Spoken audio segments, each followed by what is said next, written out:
Yes, sir. 3, 2, 1, go. China to 3 here, folks. So this, my friends, is what you call the start of a crisis actor. This is how they grow a crisis actor into a star, into a hero, and then into a foundation. And quickly she'll be selling books on Amazon. Her son will be they will make a foundation for her unborn son. Yes, folks. Yes, this is the pregnant woman who survived Paris attacks by dangling out the window. Yes, this is her. This is the woman that we're looking at right here on MSNBC. We're now truth bombing it. So why don't you go to MSNBC, give it a thumbs up or a thumbs down, whatever you want to do. But I can't comment. I love CNN.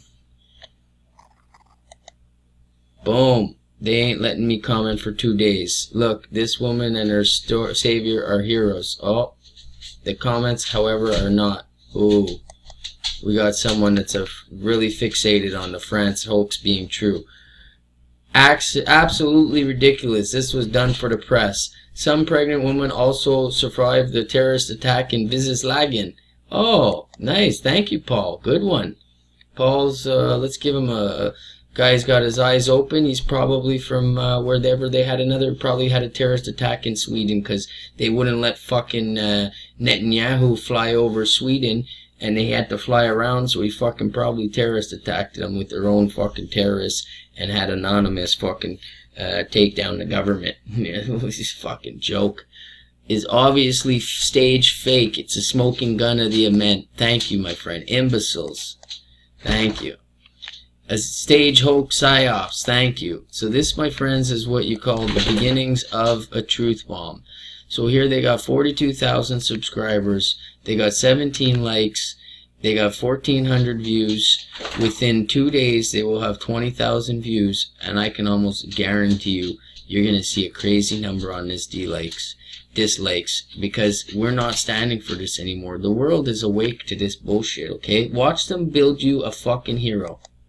True heroism this morning in the face of the terrorist attacks. NBC's Erica Hill is here in Paris with the incredible story of a pregnant woman who was rescued outside of the Bataclan Theater. Erica. Bataclan Theater. These motherfuckers, okay? There's the Bataclan Theater. Okay, that's the front side. So there's a door. Here's a fucking edge. It goes behind there. Anyways, this girl here, this is a very wicked woman, and you're going to be able to tell, because in all of these stories, she's the main person that they're putting forward to feed you the story, that she's in her pink shirt, and she's a pretty girl, and she's supposed to make you feel comforted and that you can actually trust her. I'm surprised this is not a weirder number, but anyways, here we go. We're going to see what Miss Hill thinks about this fucking amazing woman who hung for 3 minutes out the back window. And while I'm doing this, playing this for you, I'm going to get the other one up where she hung from the back window and show you. Jose, good morning to you, and we are here outside the Bataclan. So this all unfolded just behind me on the side streets, or runs along the side of the Bataclan building. You may have seen this picture of a woman who appeared to be hanging from a window ledge. Well, that woman was actually pregnant, we learned, and she had been hanging there calling for help. We saw some of the video. There's about 3 minutes of video that was taken by someone who works for Le Monde. Okay, good, folks, good. Okay, so look, I don't even have to pull it up. So she's pulling it up. So basically, this is their CGI woman. When you go by on Google Maps, I'm going to pull that up right now. I'm going to show you, here's the Google Maps of the back alleyway. So I'll pull that up in a second, and I'll show you their version. And this is the Google Maps. Go yourself, folks. Investigate yourself. Why is this light turned off? Why? Because this whole street has been CGI rendered. That's why everything's blurred out and you can't really see it. Also that the guy's filming it with a fucking handy cam from fucking 80 feet away. So these people are also hanging out. So what I'm telling you is this is a CGI rendering. and they were meant to be there as he's filming. These people were busting out. When they started busting out, he gave his film to his little fucking Mossad agent. They took it to their little radio station and they edited. They're digitally impressed.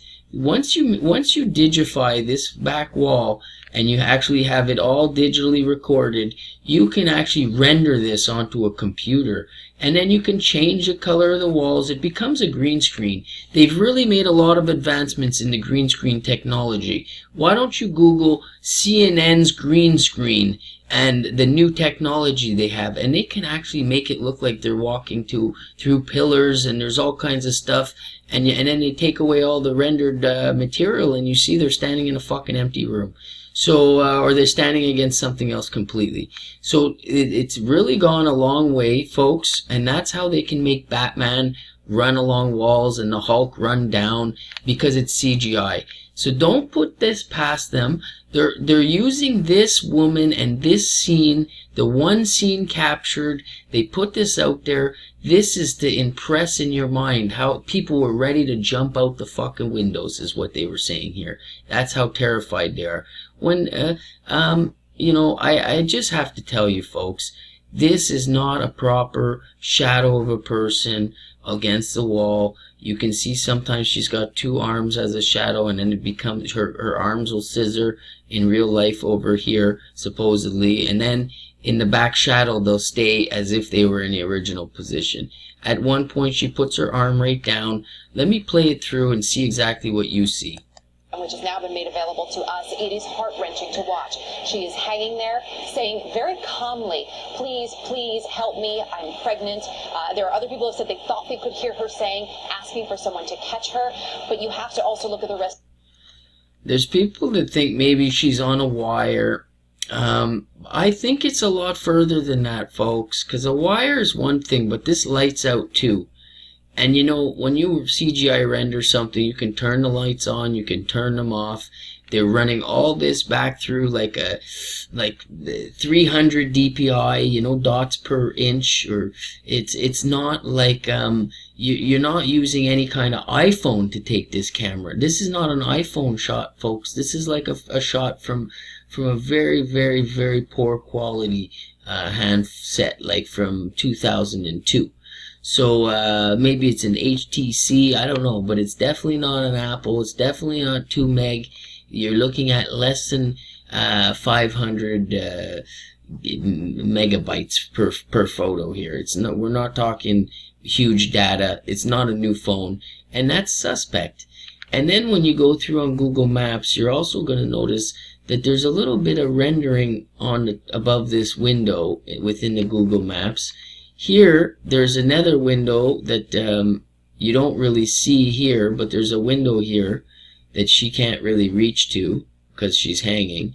And you'll see that there's bars in the Google Maps. There were bodies underneath her spilling out of the door. There were people running, dragging bodies. We saw. And now you notice how nobody turns around to help this woman, folks. So that's one thing that I noticed that kind of stood out in my mind. As these people are running out the door, she even puts her hand down, and you can see there's quite a number of people. I promise you, folks, you see this black Batwoman cape, this shape that doesn't look like a person. It's a dark, very difficult to distinguish exactly what she is. This is part of the process of making you believe you're seeing something that's possibly not really there, just like they do in the movies, folks. It's not any different. This is the movies. And so basically, you're seeing these people come out, and you wonder, is there not one fucking gentleman in this whole bunch that sees this woman yelling and with one hand, look, she's got one hand on right now, and the other one's down by her side, and she's looking down. Now, I'm telling you that that's done in CGI, and then when they run out, of course they don't look up, because they're not expecting for anyone. If they did look up, it would just be nothing there. And then when the guy feeds his camera to his little Mossad agent, the guy who's is positioned here to take this photo, and you can almost tell he's inside his window with shutters, so I could probably figure it out. Except in the video of the back alley, which I can show you right now, This is another video that I did with the back alley, and I was there on Google Maps. Go for yourself. The address is 16 Passage Saint Pierre Amilo. So here's what I wanted to show you. There's the door. Look, there's a bit of rendering going on here that I'm questioning. Here in my video, I was showing the detail, the size of the door. You see this little window here? You don't notice that in the picture. You notice how thin the alleyway is here. You don't really get a gist of that. You've noticed the alleyway's been painted, right? It's all been repainted, which is kind of normal. Probably take care of that. This is back in the day in 2015 of June. So they had this June, July, August, September. So we're looking at almost 6 months since they've refinished the front of the building. So maybe it was just sold, this building. Wonder who the new owners is. Maybe they gave the apartment to the guy that they wanted to be positioned there on purpose, and they bought the whole building because they're G's and they're pulling fucking huge false flags, and they're fucking billionaires that are doing this. This is not being done by a gang of fucking hijabis. Okay, come on, folks. See, you know, these terrorists that they're making out are killing us all and fucking attacking our children in our sleep. I mean, come on, man. You're talking about some fucking people that are trying to have a life in their country, and as nations that we've gotten together with NATO and we're fucking attacking them all the time. So I don't want to sound like a fucking, you know, anti-American, but I'm pro no war. You know, I don't care who it is, man. If I see some fucking kids getting blown up, so this is where I think